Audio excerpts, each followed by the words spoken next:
Hello नमस्कार दोस्तों, welcome to our channel. और आज हम लेकर आए हैं सेकेंड ईयर के आधार पाठ्यक्रम फाउंडेशन कोर्स से जुड़े हिंदी भाषा के बहुत ही महत्वपूर्ण एमसीक्यू जो आपके एग्ज़ाम के लिए बेहद ही फ़ायदेमंद साबित हो सकते हैं। तो वीडियो को लास्ट तक देखिएगा। तो चलिए बिना देर किए शुरू करते हैं आज का शानदार सफ़र हिंदी भाषा की दुनिया में। श्रीमद् भगवद गीता कितने अध्यायों में है?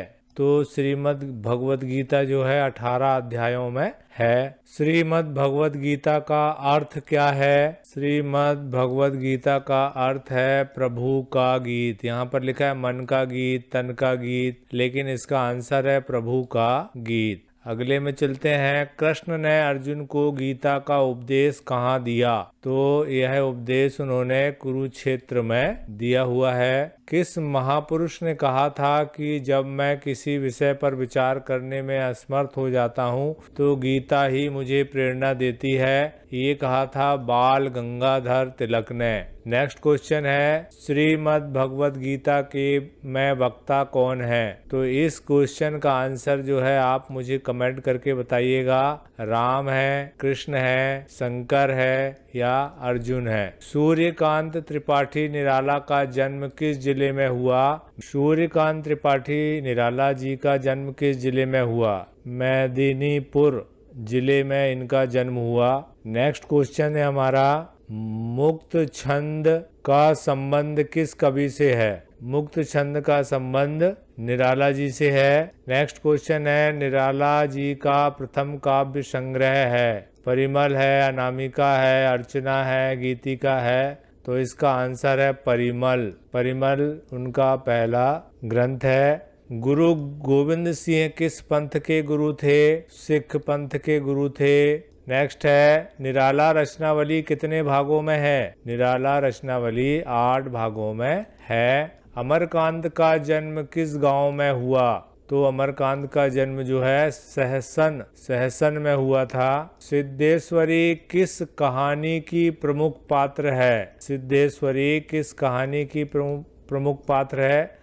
तो ये कहानी का नाम है दोपहर का भोजन। अमरकांत किस कहानी आंदोलन से जुड़े हैं? नई कहानी आंदोलन से जुड़े हैं। गिल्लू किस विधा की रचना है? रेखा चित्र है, यात्रा वृत्तांत है, डायरी है, संस्मरण है? तो आंसर है संस्मरण है। गिल्लू किसका नाम है? गाय का, गिलहरी का, बकरी का या बिल्ली का? तो इसका भी आंसर आप मुझे ढूंढ के बताइएगा। गिलहरी को क्या खाना प्रिय था? काजू खाना प्रिय था गिलहरी को। आधुनिक मीरा किसे कहा गया है? महादेवी वर्मा को आधुनिक मीरा कहा गया है। महादेवी वर्मा ने किस पत्रिका का संपादन किया? तो इन्होंने चांद पत्रिका का संपादन किया हुआ है। अतीत के चलचित्र किसकी रचना है? अतीत के चलचित्र महादेवी वर्मा की रचना है। नाखून क्यों बढ़ते हैं किसका निबंध है? हजारी प्रसाद द्विवेदी जी का निबंध है नाखून क्यों बढ़ते हैं। मनुष्य के नाखून बढ़ना किसका प्रतीक है? पशुता का प्रतीक है। नाखून क्यों बढ़ते हैं कैसा निबंध है? तो यह आलोचनात्मक निबंध है, मनोविकारी निबंध है, ललित निबंध है या विवरणात्मक निबंध है? तो इसका सही उत्तर है यह ललित निबंध है। ठीक है। अगला प्रश्न है बाण भट्ट की आत्मकथा किसकी रचना है? हजारी प्रसाद द्विवेदी जी की है, रामचंद्र शुक्ल है, हरिशंकर परसाई है, महावीर प्रसाद द्विवेदी जी हैं? तो इसका सही आंसर है हजारी प्रसाद द्विवेदी। भरथरी गायन किस क्षेत्र में प्रचलित है? भरथरी गायन किस क्षेत्र में प्रचलित है? मालवा में, बुंदेलखंड में, निमाड़ में? इनमें से कोई नहीं। और सही उत्तर है मालवा। राई नृत्य किस क्षेत्र से संबंध रखता है? राई नृत्य किस क्षेत्र से संबंध रखता है? तो यहाँ पर बुंदेलखंड से यह संबंध रखता है। राई नृत्य कहाँ से संबंध रखता है? बुंदेलखंड से। आल्हा किस क्षेत्र में गाया जाता है? मालवा, बुंदेलखंड, निमाड़? इनमें से कोई नहीं। और सही आंसर है बुंदेलखंड में गाया जाता है। हिगाला किस क्षेत्र का लोक नाट्य है? हिगाला किस क्षेत्र का लोक नाट्य है? बघेलखंड का, मालवा का, निमाड़ का या बुंदेलखंड का? तो सही उत्तर है निमाड़। सिंहस्थ कुंभ मेला किस शहर में लगता है? जबलपुर, ग्वालियर, उज्जैन, इंदौर। सिंहस्थ कुंभ मेला किस शहर में लगता है? जबलपुर, ग्वालियर, उज्जैन, इंदौर। और इसका सही उत्तर है मध्य प्रदेश के उज्जैन में। मुहावरा किस भाषा का शब्द है? हिंदी का है, अरबी का है, तुर्की का है, फारसी का है? किस भाषा का शब्द है? यह अरबी भाषा का शब्द है। ईद का चांद होना का अर्थ है बहुत बार दिखना, कभी नहीं दिखना, छुपकर रहना या बहुत कम दिखना। सही उत्तर क्या होगा? सही उत्तर होगा बहुत कम दिखना। फिर छक्के छुड़ाना का क्या अर्थ है? क्रिकेट में छक्का लगाना, जीत जाना, हार नहीं मानना, बुरी तरह हराना। छक्के छुड़ाने का क्या मतलब होगा? बुरी तरह हराना।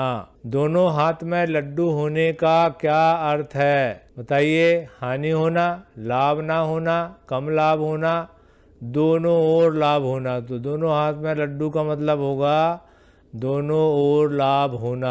लोकोक्ति होती है, क्या होती है? संपूर्ण वाक्य होती है, अधूरा वाक्य होती है, अपूर्ण कथन होती है, इनमें से कोई नहीं।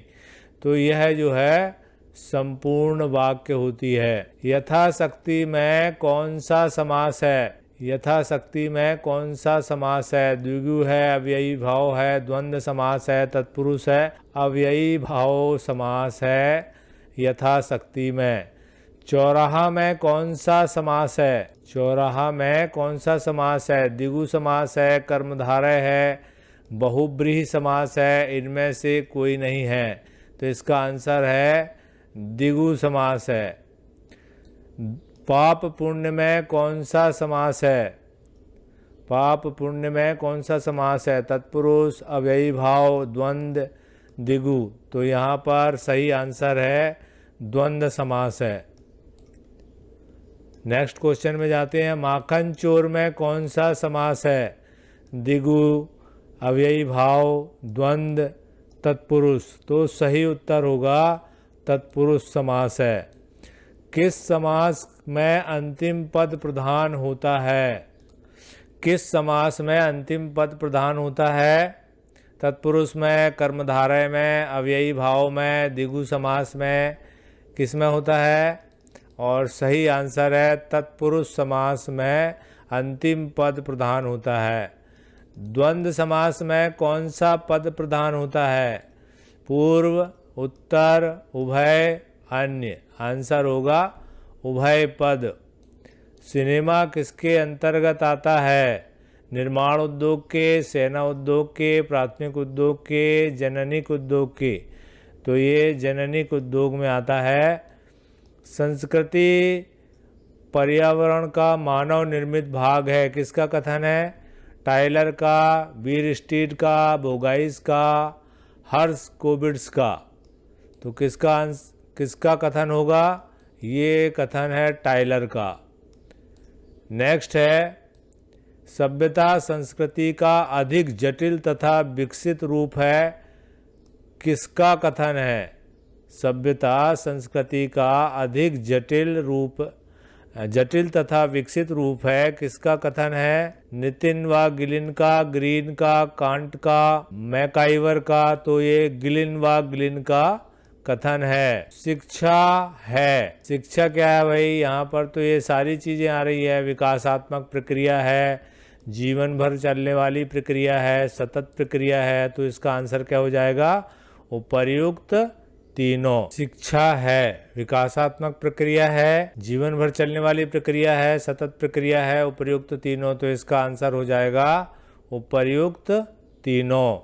नंबर नेक्स्ट है सूचना समाज शब्द का सर्वप्रथम प्रयोग किस देश में हुआ? इंडिया में, जापान में, फ्रांस में, जर्मनी में। काय का सूचना समाज शब्द का सर्वप्रथम प्रयोग किस देश में हुआ? तो इसका सही आंसर है जापान। जापान में हुआ। नंबर नेक्स्ट है मानव का संपूर्णता का प्रकटीकरण ही शिक्षा है, किसका कथन है? सुकरात का, विवेकानंद का, प्लेटो का, अरविंद घोष का। और सही उत्तर है विवेकानंद का। द थर्ड वेव किसकी पुस्तक है? प्लेटो की, विवेकानंद की, टाफलर की, अरविंद घोष की। तो इसका आंसर है टाफलर की। कंघी निर्माण की कला किस जनजाति की है? कंघी निर्माण की कला किस जनजाति की है? बंजारा, कोल, भील, गौड़। तो सही आंसर है बंजारा। नंबर नेक्स्ट, गम्मत किस क्षेत्र का लोक नृत्य है? गम्मत जो है निमाड़ क्षेत्र का लोक नृत्य है। गम्मत निमाड़ क्षेत्र का लोक नृत्य है। स्वांग किस क्षेत्र का लोक नृत्य है? नाट्य है। तो ये बुंदेलखंड का नाट्य है, लोक नाट्य है। तो ये बहुत ही महत्वपूर्ण एमसीक्यू आपको इस वीडियो में दिए गए हैं। तो दोस्तों, अगर आपने चैनल को अभी तक सब्सक्राइब नहीं किया है तो सब्सक्राइब जरूर करें, लाइक करें और कमेंट्स करके बताएं। और मिलते हैं अगले वीडियो में। थैंक यू, धन्यवाद।